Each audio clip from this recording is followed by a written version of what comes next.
السلام علیکم ناظرین، امید ہے آپ لوگ خیریت سے ہوں گے۔ ہمارے نبی صلی اللہ علیہ وسلم کی کیا شان ہے، کیا نرالی شان کہ جانور بھی، مردہ جانور بھی آپ کا کلمہ پڑھتے ہیں اور آپ کی گواہی دیتے ہیں۔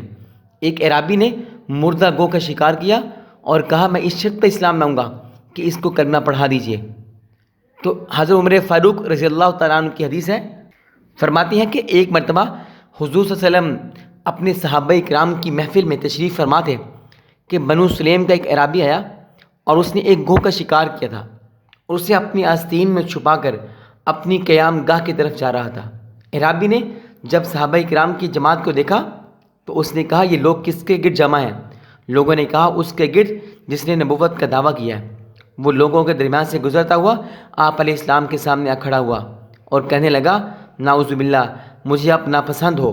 نعوذ باللہ کہتا ہے مجھے اس بات کا ڈر نہ ہوتا کہ مجھے میری قوم جلد باز کہے گی تو نعوذ باللہ میں تمہیں قتل کرتا۔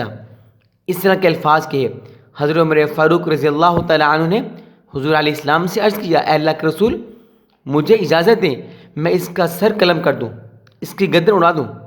آپ نے فرمایا اے عمر کیا تم جانتے نہیں کہ حلیم اور بردبار آدمی ہی نبوت کے لائق ہوتا ہے؟ وہ عرابی آپ علیہ السلام کی طرف متوجہ ہوا اور کہنے لگا مجھے لات و عزیٰ کی قسم میں تم پر ایمان نہیں رکھتا جب تک یہ مردہ گو کلمہ نہیں پڑھتی۔ اس کے ساتھ ہی اس نے اپنی آستین سے گو نکال کر آپ علیہ السلام کے سامنے پھینک دی اور کہا اگر یہ گو آپ پر ایمان لے آئے تو میں بھی ایمان لے آؤں گا۔ پس آپ علیہ السلام نے اس گو سے خطاب فرمایا، اس گو سے عربی زبان میں یا ذوب کہہ کر پکارا اور گو نے ایسی واضح اور فصیح عربی میں کلام کیا جسے تمام لوگوں نے سمجھا اور سنا۔ اس گو نے عرض کیا اے دو جہانوں کے رب کے رسول میں آپ کی خدمت میں حاضر ہوں۔ آپ نے فرمایا تم کس کی عبادت کرتی ہو؟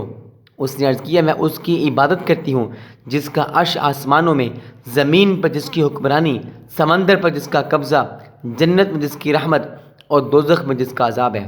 آپ نے فرمایا اے گو میں کون ہوں؟ آپ نے اپنے بارے میں پوچھا۔ اس نے عرض کیا آپ دو جہانوں کے رب کے رسول اور خاتم الانبیاء ہیں۔ جس نے آپ کی تصدیق کی وہ فلاح پا گیا اور جس نے آپ کو جھٹلایا وہ ذلیل و خوار ہو گیا۔ عرابی دے کر بول اٹھا میں گواہی دیتا ہوں کہ اللہ کے سوا کوئی معبود نہیں اور بے شک آپ اللہ کے سچے رسول ہیں۔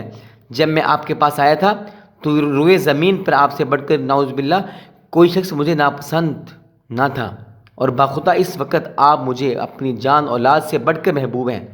میرے جسم کا ہر بال اور ہر لمحہ ہر عضو آپ پر ایمان لا چکا ہے۔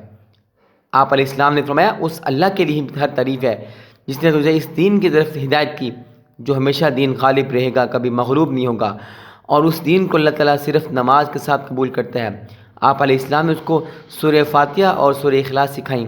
اس کے بعد آپ علیہ السلام نے صحابہ کرام سے فرمایا اس عرابی کی کچھ مدد کرو۔ صحابہ کرام نے اسے اتنا دیا کہ اس کے بے نیاز کر دیا، اور وہ شخص وہ عرابی اپنی قوم کے پاس گیا اور اپنی قوم کے 1000 افراد کو اسلام قبول کروایا اور 1000 افراد کے اسلام قبول کرنے کا سبب بنا۔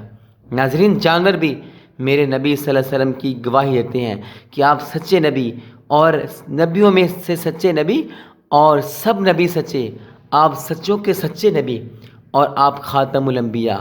اس گو نے یہ بھی کہا کہ آپ اللہ کے آخری نبی ہیں۔ جہاں پر انسان بھٹک گئے دنیا میں وہاں پر ایک مردہ گو آپ کی نبوت کا اقرار کر رہی ہے، جانور بھی آپ کی گواہی دے رہے ہیں۔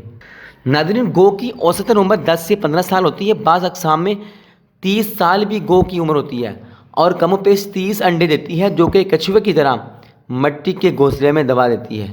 ناظرین ویڈیو اچھی لگی ہو تو لائک شیئر کریں اور ہمارے چینل کو سبسکرائب بھی کر دیں۔ ملتے ہیں ایک اور ایسی ہی ویڈیو کے ساتھ، تب تک کے لیے اللہ حافظ۔